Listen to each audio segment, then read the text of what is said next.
جو دکھ ہوتے ہیں ہمیں زندگی کا پتہ دیتے ہیں، ہمارے دلوں میں احساس پیدا کرتے ہیں، ہمیں اپنے رب کے قریب کرتے ہیں۔ دکھ ہمیں سنوارنے کے لیے آتے ہیں۔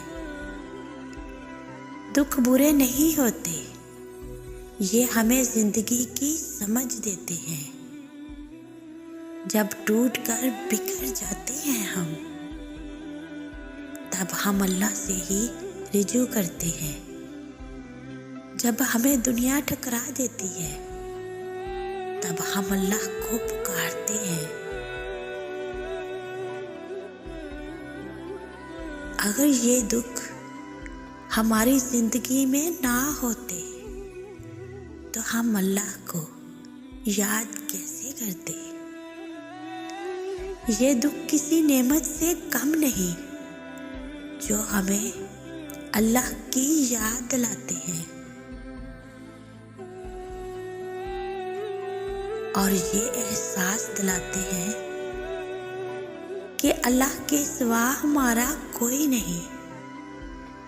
جب لوگ ہمیں تنہا چھوڑ دیتے ہیں، وہ رب تب بھی ہماری سنتا ہے، ہمیں سہارا دیتا ہے۔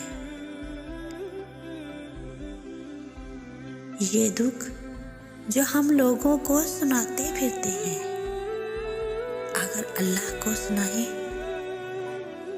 تو ہمارے آنسوؤں کا برم بھی رکھ لیتا ہے اور ہمیں سمیٹ کر پہلے سے زیادہ مضبوط بھی بنا دیتا۔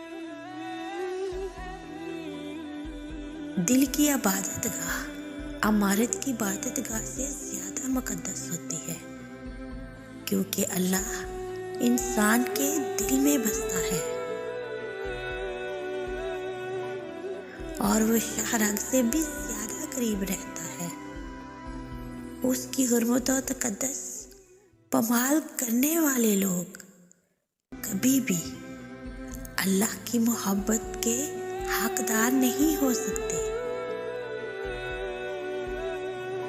بے شک اللہ عمارتوں میں نہیں، انسانوں کے دلوں میں رہتا ہے۔